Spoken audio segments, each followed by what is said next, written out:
Veselība ir manos jau 39 gados tāds pamats. Tā kā bāzes lieta.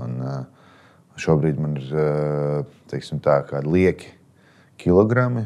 Man bija tur trauma, un man bija tur sirds operācija, un kaut kāda bērns dzīve, un negulēts naktis, nevar īsti saņemties sportam. Tur baigi vienkārši tas ritens ir. Es tagad to sapratu.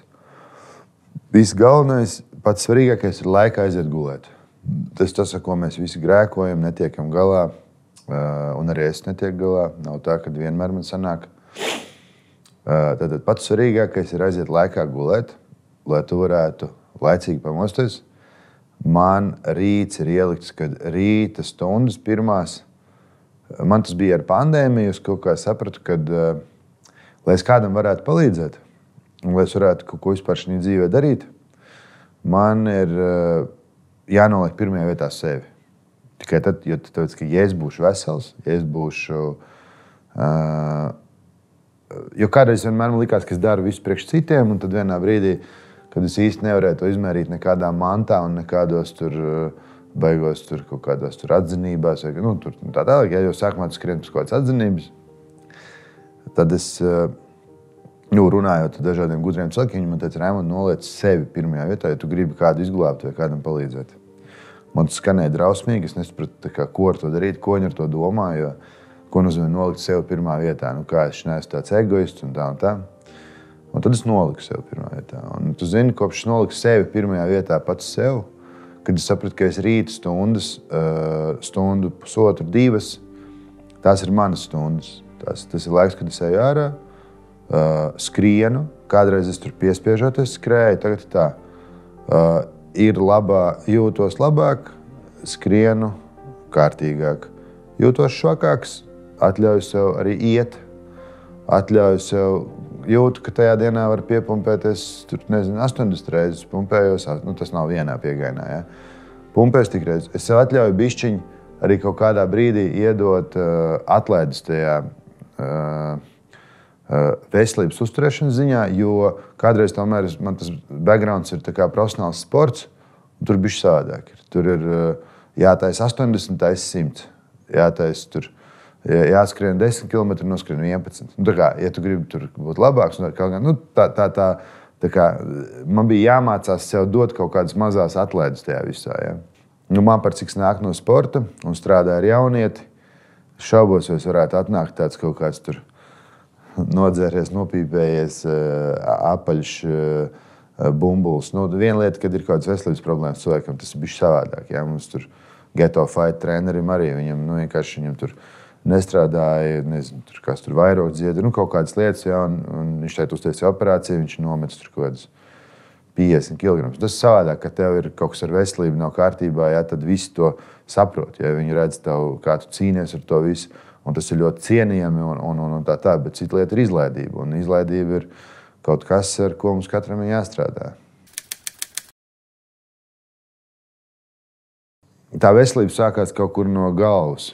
Viņa nesākās no trenižera zāles. Trenižera zāle ir tāds kaut kāds papildinājums. Tagad jūtu, kad es skatos spoguli un es redzu, 39 gados nav tā, ka tur pupi ir gaisā, viss tur tāds, tur tā bišķi tas ķermenis tā mainās, un tad jāpaņem tā štanga, tur jāuztais kaut kādu vingrinājumu, bet tu jau vairs neņem štangu tur ar 100 kilogramu, tu jau paņem tur, 60, 80, tur guļus uzspied nevis 150, bet tur 90, 80 atociņi, tā mierīgi tur, un ne tik daudz reizes, bet tā kā tu iedod sev to uzrāvienu. Tā kā sports ir tikai maza daļa no, vai fiziskas aktivitātes tikai maza daļa no veselības.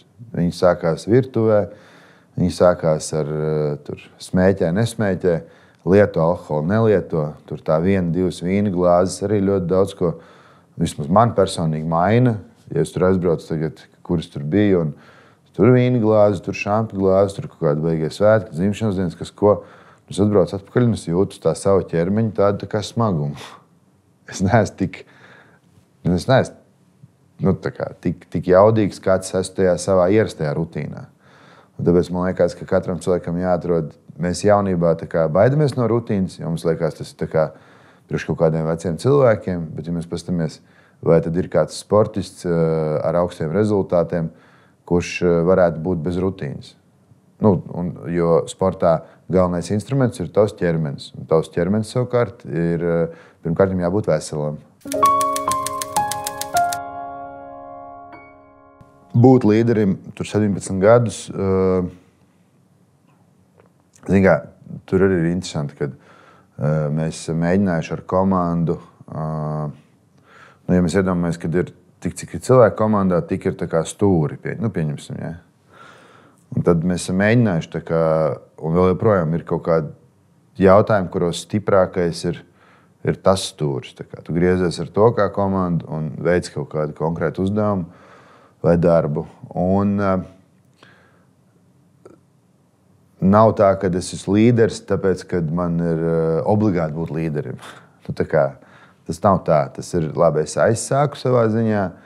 Līderis tu esi tajā brīdī, kad tu uzņemies gala atbildību par visu. Un tad ir jautājums, vai tu mūc prom no atbildības, vai tu tomēr viņu uzņemies. Ja? Teikšu godīgi, es varbūt esmu tā redzamā līdera daļa, bet mums ir ļoti spēcīgs kodols, kur mēs visi kopā kā komanda arī tur līderējam. Jo es bez Antona Semeņaka, bez Sandras Gertneres, bez Edgara Gertnera, bez Rolanda Rekas. Mums tur ir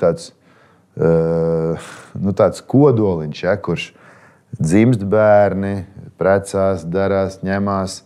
Bet mēs vienalga mums tur šī dzīves posmā mazāk stundas un tā, bet mēs tur turamies kopā un viens otru atbalstam. Es nekad neesmu uzskatījis, ka getiņš ir lielāka prioritāte nekā kāda vecmāmiņa. Ja vecmāmiņa nav pēdus, tad getiņš var arī iztikt, getiņš var strādāt savādāk, citādāk un tā. Vienīgais, ka arī nevar mūžīgi strādāt ar sekām, ir kaut kādā brīdī jādomā par šo prevenciju un tā. Bet tas līderisms man nav kā mērķis būt līderim. Kādreiz bija, kādreiz gribēju būt pirmais, es gribēju būt priekšā un tā tālāk. Tagad es gribu redzēt efektīvāko veidu, kā sasniegt rezultātu. Un tas rezultāts ir jauns, dinamisks, dzīvelīgs, vesels cilvēks. Un ticiet man, šodien Jānis Burmistrs mūsu komandā, kurš ir kameras priekšā, kurš vada pasākumus. Es arī vadu, bet daudz mazāk nekā kādreiz. Kurš domā jociņus, pociņus un vispār, kas veido šo ikdienas saturu. Es domāju, ka mums ir absolūti vienāda nozīme un atbildība šajā darbā. Tāpēc tur tas... Un par stresa situācijām es esmu pieredzis, kad ir mirkļi, kad ir jāsagrupējās, un tad tu vienkārši, jo tu vairāk savelcies, jo tu palici jo tu mazāk sev dod variantus norēģēt pareizi vai iziet no tās situācijas. Tanī brīdī, kad ir kaut kāds stress, īstenībā tikko kā tu savelcies, tev samazinās fokus. Tev vajadzētu nesaspringt, tad ar galvu apzināties, kad ir kad tev iziet tās tirpas cauri un saprot, kad ir kaut kāda sūda, bet tev momentāli ir jāpalaiž vaļā, jo tāpēc, ka tev atverās tās klapas un tev tomēr tā reakcija kaut kāda un tas miers var iedot tādu, kā tu rīkosies. Mums mēdz būt tur, vai nokrīt kāds un tev kaut kāda smagāka trauma vai kaut ko tā, un tas ir tas brīdis, kad tur nav jāstreso. Tur ir vienkārši jāsagrupējās un jāsaprot, kā tur pēc protokola pa lielam tās lietas risinās. Ja tas nerisinās pēc protokola, tad jāpieliek ar tur pieredzi kaut kādu. Ja arī tas nav tavā pieredzē, tad ir jādara tā, kā tu jūti. Citu variantu nav, jāuzticas pašam sev. Bet vai es baigi stresoju? Man ir grūti iedomāties dzīvi bez tāda patstāvīga uzdevuma risināšanas. Es esmu mēģinājis dzīvot mierīgāk, vēl kaut ko. Tā vienkārši nav mana dzīve. Citiem cilvēkiem patīk dzīvot mierīgāk.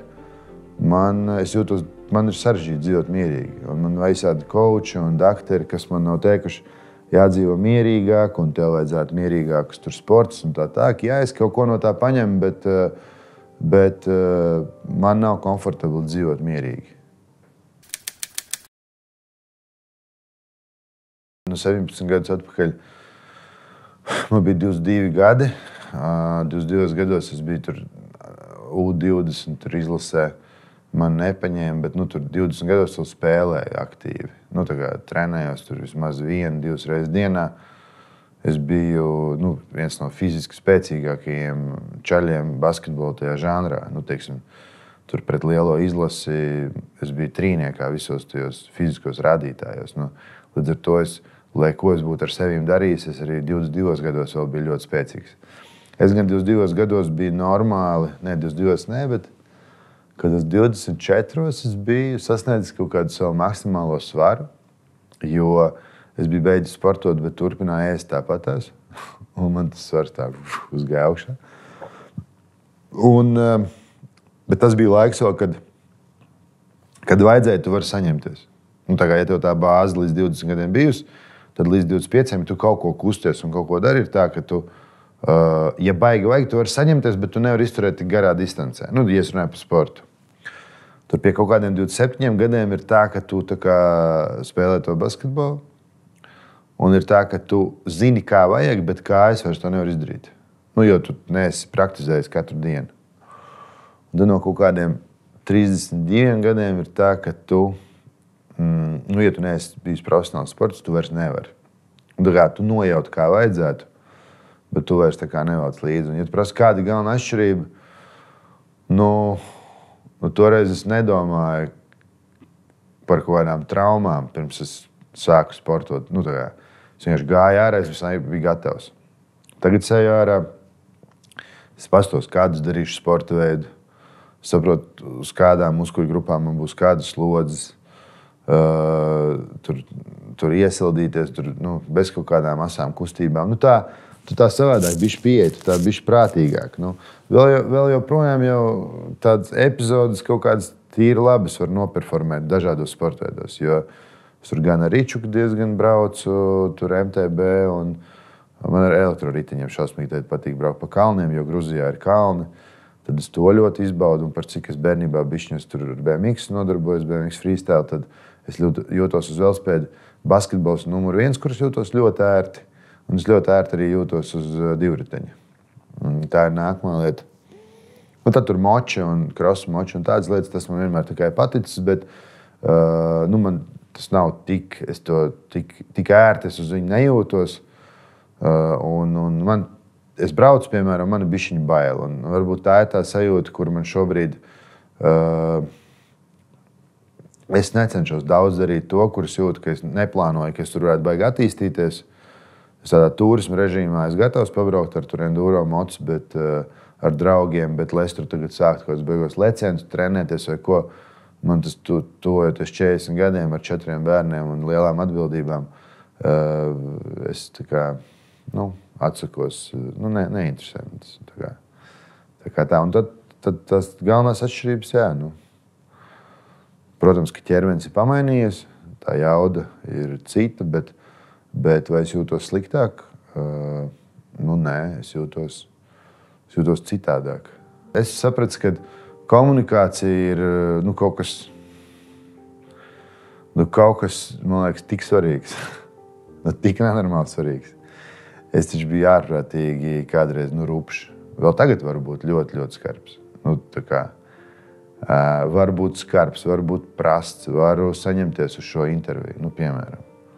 Tā nav tāda saņemšanās, tas arī esmu es. Vienkārši tas diapazons, kurā ir iespēja komunicēt, viņš ir ļoti plašs. Tu prasi, kurā diapazonā un kurās vibrācijās jūtos vislabāk, droši vien šobrīd. Jo mēs esam tur vietā, kur ir pietiekami daudz gaisa, mēs esam sanākuši kopā cilvēks, jūtos ērti, tu pret maniem labi noskaņota, operators arī piedalās, viņš ir klātesošs, viņš nesēž telefonā, mums ir forša saruna. Un tā saruna ir, manā gadījumā, tā ir viena no lielākajām dzīves baudām, un tas arī ir klāt pie veselības. Tāpēc, ka, lai cilvēkam būtu labi veselība, viņam ir jābauda arī šī dzīve.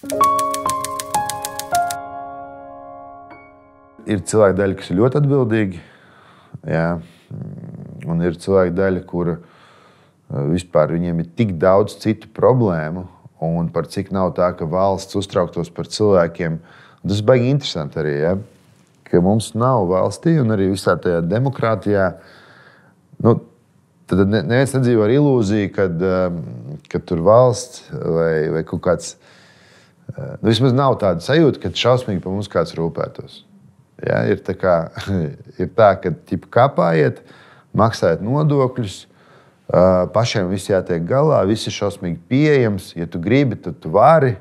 No tādiem saukļiem, ka nemīz, viss būs kārtībā, davai, aiziet, bet dienas beigās man liekas tik jocīgi, ka pēc valstiski nav uzdevums, ka cilvēkam tiešām tur reiz 2 gados, tāpat kā mašīnai iet tehnisku apskati, ka katram cilvēkam būtu iespēja, vai arī tur pa 20, 30 kaut vai eiro, vai tur pensionāriem tur bez maksas, bērniem līdz 18 gadiem bez maksas, un tā kā obligāti jāiet check-ups. Iedomājies, kāds ir rezultāts. Tad, kā minimums tajā brīdī, ja tas cilvēks izietu to valsts check-upu, tātad, ko viņš izdarītu? Viņam pateikt, ziniet, jums tur kaut kas nav tā kā izstāsts, ka kaut kas varētu nebūt kārtībā. Un viņš tagad vairs nepērk tos saldējumus, vai nepērk kaut kādus nevajadzīgus sūdus, bet pieņemsim, viņš tagad iet kaut uz to pašu privāto klīniku, kaut vai tur dārgāk, kaut vai nav kā, bet viņš tik un tā veido to, tajā jomā tā vai sadāk kaut kādu naudas plūsmu. Potenciāli tas arī privāto klīniku sektors no biznesa puses iegūst, bet pats galvenais, ko valsts iegūst, ir veselāka sabiedrība. Jo tā sabiedrība veselāka, mēs pirms tam runājām uzņēmumu kontekstā, kad, ja man cilvēks ir slims, tad kā viņš var pastrādāt? Viņš nevar pastrādāt, ja? Viņš nevar veidot nekādu pievienoto vērtību. Un tāpēc man šķiet, ka valstī būtu it kā mēs atstājam uz cilvēku atbildību, bet cik tas cilvēks ir atbildīgs? Man liekas, ka labi, tu nevari piespiest, bet izdarīt tā, ka tu rādi šo iespēju un iziet kvalitīvu check-up, man liekas, valstī tā jābūt absolūtai prioritātei. Ja es nesen teicu vienā intervijā, mēs runājām, es teicu, kā mēs gatavojam jaunieti, un tad nevar īsti atbildēt. Nav tā mums vienā teikumā, kam Latvija gatavo jaunieti. Un vispār, kam Latvija gatavojās un kādas ir mūsu prioritātes. Mēs tā ne tu zini, ne es zinu. Tad tur bija viedoklis, ka katram pašam jāsaprot. Tad katrs pats saprot, saka, kāpēc jūs neesat tur vienoti, draudzīgi, jo katrs mēs ejam savā virzienā. Mēs kā cilts, mums nav nekādu saukļu uz sienas, kur mēs visi zinātu. Mēs zinām, Dievs svētī Latviju. Tur ir brīvs pieminekļi. Ko tas nozīmē? Ko tas tev nozīmē? Ko tas man nozīmē? Kas tālāk? Es teicu, ja mēs noliktu kā prioritāti tagad pēc 35 gadiem neatkarības, padzīvojuši tur labāk, sliktāk, viena ir izmantojuši situāciju, viena palikuši bagāti, viena ļoti nabadzīga, bet tagad savēlkam kaut kādu vidi arhimētisko un pasakam, ka ejam uz to, kad mēs jau tā esam mazi. Ja? Ejam uz to, lai tātad mūsu prioritātes ir veselība, tālāk izglītība, kas galu galā varētu veidot labklājību. Man liekas, ka cilvēkam ir viena lieta jāapzinās, ka viņam ir, ja viņš jūt, ka viņam kaut kas kaut kur nav labi, viņam vienkārši ir jādodas pie ārsta. Tieši tas tāds basics. Ja viņam ir iespēja, un tas gan ir tāds nepatīkams jautājums, ja, par šo iespēju taisīt šos check-upus. Jo tie check-up nav lēti. Es tikko nodevu pilnu asins, tur visas tās analīzes un visu. Man tur nebija kaut kāda baigā apdrošināšana. Es samaksāju 140 eiro. Un tad mēs zinām, mēram, kāda Latvijas vidēja alga.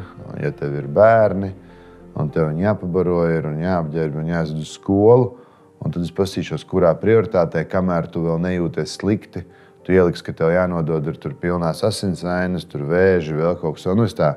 Ja tie ir 140 eiro. Jebkurš ārsta apmeklējums, man ir tāda privilēģija, par ko es gribu varbūt publiski pateikt paldies. Es neatceros, kad es pēdējo reizi būtu maksājis par ārsta vizīti. Es nezinu, kāpēc, nevis nezinu, kāpēc, bet viņi vienkārši, viņi visi tādas, viņi man atbalsta. Es nevaru saprast, viņi saka, Raimond, tu dari to, ko tu dari, un viņi vienkārši neņem naudu no maniem. Bet, viņi jau labā ziņa, ka viņi tādi bišķi varbūt pāris gadus vecāki par maniem, pāris gadus vecāki, jo jau es eju pie tiem saviem bērnības čomiem, jo tas komunikācijas loks man diezgan liels ir vienmēr bijis, un viņi mani tā kā pieskata. Un tiešām man ir tāda sajūta, ka tā mana lielākā dzīves alga ir tā, ka darītāji par maniem rūpējās. Un tas ļoti, ļoti patīkami ir. Jā, bet principā, ja tev ir tas ārsta apmeklējums, man liekas, nav vairs vizīte, kur ir lētāk par 50 eiro. Un tad vēl jautājums, kad tu vari pierakstīties, kā tā to saplānot, ja tev ir darba laiks. Līdz ar to, teiksim, man ar kolēģiem ir tāda vienošanās, ja kādam jāiet pie doktora, viņam jāiet pie doktora. Viņš iet tajā laikā, kad doktors var pieņemt. Ja, tur nav nekāda darba laika, tas par neapspriežās. Nezinu, kā ir citās vietās. Droši vien, ka citās vietās arī līdzīgi, kaut gan es zinu, ka tur, kur ir tie lielie nopietnie biznesi, tur mēdz būt diezgan drastiski. Tur mēdz būt kaut kā šausmīgi. Tik nenormāli. Viss svarīgs ir, ka man nekad nav licies, ka cilvēks, kurš nejutīsies droši par savu veselību, varētu kvalitīvi strādāt. Man nav tāda ilūzija. Ja, bet varbūt ir cilvēki, kuriem liekas, ka nē, viņam tur jāmauc un tā. Tā kā es esmu šausmīgi par kaut kādu veselības prevenciju.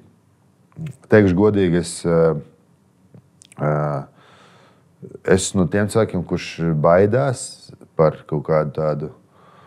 Es esmu domājis par to, ka mēs visi nomirsim, tā vai savādāk. Un tad es tā kā gribētu pēc iespējas ilgāk būt vesels. Un tad es domāju, labi, baidīties to es varu, bet jāizdara viss, ko tu vari izdarīt, lai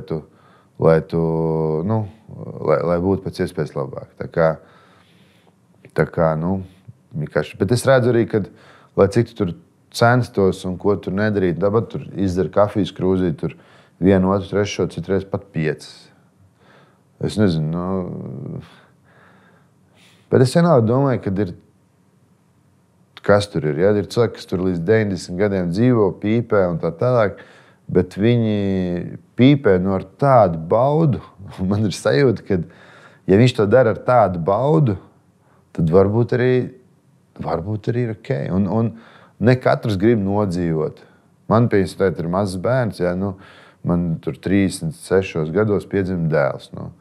Man 60 gados jābūt vismaz tādā formā, lai mēs varam kopā kaut kādu sporta veidu vai kaut kādu jociņu vai kaut ko izdarīt. Man 60 gados jau tas vēl būtu ok, ka mēs kopā tur 10 km krosu varam izskriet. Kaut kādā tādā easy tempā. Man tas liekas tā seksīgi. Tādā labā ziņā vērts seksīgi. Man liekas, ja es 60 gados ar savu dēlu varēšu noskriet krosu un uzkāpt kalnā un aiziet hikingā un tā tālāk, tas, man liekas, tā ir vērtība.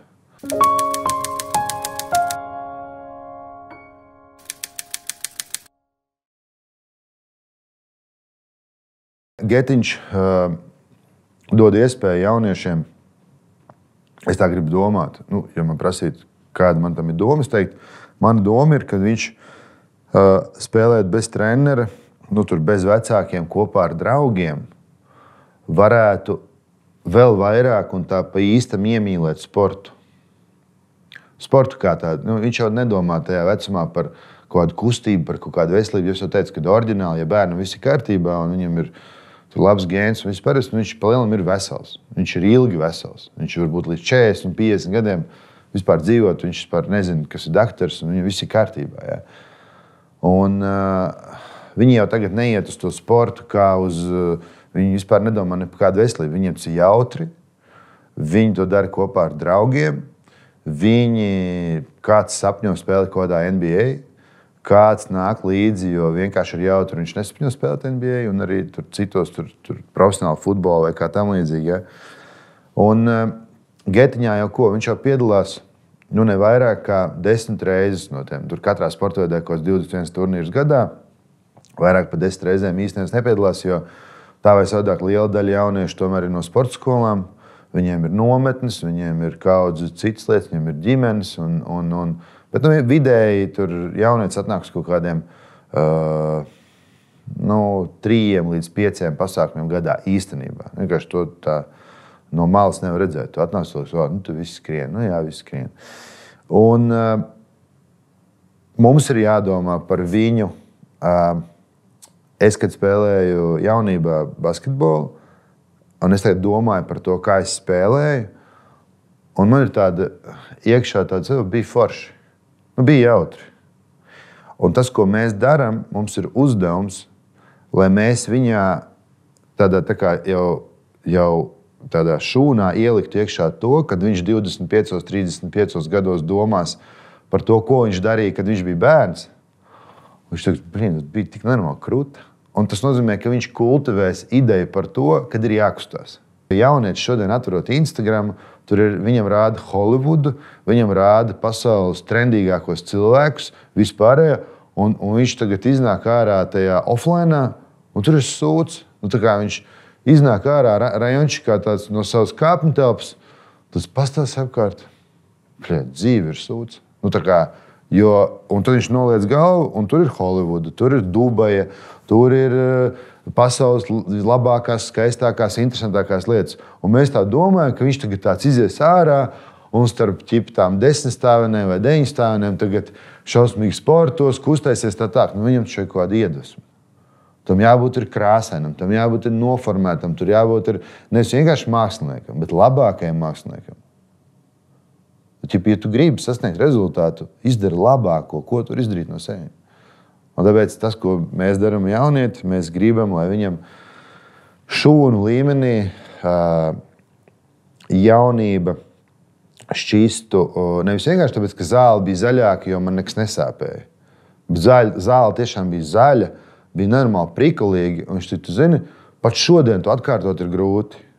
Tāpēc, kad es zinu, ka arī pēc 25 gadiem uztaisīt vienkārši vienu tādu, tā kā tu biji atklāšanā, vienu tādu pasākumu, ir vienkārši grūti.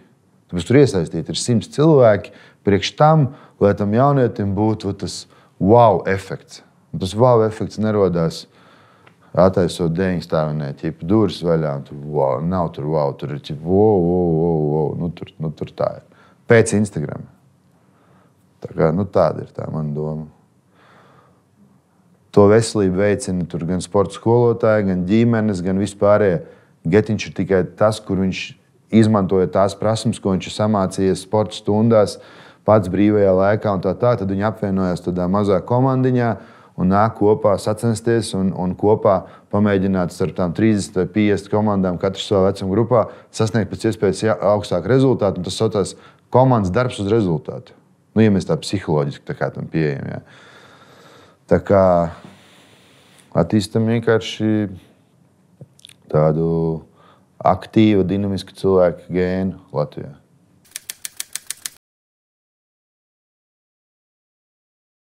Mums vienam par otru jārūpējās, un tas ir nenormāli svarīgi. Un dzīvot sabiedrībā, kur tu zini, ka tu ies un izmezģīs potīt, un zini, ka ies laumu garām, un es zinu, ka defaultā viņi taču pienāks. Tu jūties daudz drošāks, tu jūties daudz pārliecinātāks, tu esi gatavs performēt citā vispār līmenī. Bet ja tu jūties, ka tu ej pa kaut kādu vilku baru, nekas tur nebūs. Un tas neko nemaksā. Vienam otram tur palīdzēt, padot roku, tas neko nemaksā. Tas ir tikai tāds apziņas jautājums. Ja saka katrs pa sevīm, tad tas ilgi nestrādā. Es zinu, cik daudz ir ikdienā dažādas rūpes. Ir jāspēj vienkārši kādam pateikt nē, no kaut kā atteikties un atrast laiku priekš sevīm. Un ir pasaulē, ir YouTube pilns ar visdažādākajām programmiņām, lietiņām un tā tālāk. Bet, man liekas, šobrīd visādi tur hikingi un staigāšanas un vingrošanas un viss ir tik šausmīgi daudz un attīstīts un sākat ar to, ka beidzat pīpēt, dzert un beidzat ticēt tam, ka tas varētu būt ok. Nekā tur ok nav. Ja? Un atrodiet savu to, kas jūs piepilda. Man liekas, tad ļoti labi nodara tas zvargus jautājums, vai tādā brīdī, kad tu skrien, vai tu jūties labi, vai tev ir tas flows. Jo citam flows ir braukt skrituļu dēļ, ja viņš bērnībā varbūt ir tur mēģinājis skateparkā braukāt. Citam flows ir braukāt ar rīčuku, citam flows ir spēlēt kaut kādas komandas sporta spēles un tā. Noteikti ieteikums ir, man patīk sportu darīt vienam ar podkāstu no rīta, bet tad noteikti vajag to darīt kompānijā. Un lielai daļai, lai sāktu, bieži vien es ieteiktu to darīt ar kādu kopā. Jo tas pirmais uzrāviens pašam sev tur vai nodisciplinēt, bet nevajag iet caur tām mokām, nevajag skatīties tos šausmīgi motivējošos muskuļainos video, kur tu saki, tas nav priekš katra. Tas davai ir tā kā, tur ir ļoti šaura auditorija, kurai tas jau ir veids, ar kuru viņi sev pauž, un tad viņiem ir davai. Tajā davai nav veselības. Tajā davai parasti ir īstenībā veselība problēmas vairāk. Tāpēc jābūt labsajūtai. Ja tu darot to sportu un visu kopā tev pazūd jau labsajūta, tad tu dari kaut ko nepareizi. Tev ir tādai labsajūtai. Tā kā novēlu, kāds izvēlās savu un ir bišķiņ egoists šajā jautājumā, bet ļoti laipns dzīves citās situācijās sadarbībā ar sabiedrību. Jo arī tas iedod baigo labsajūtu, jo tikai stiprs var palīdzēt. Un, ja tu nejūties stiprs, kā tu vari sportot vai rūpēties par savu veselību?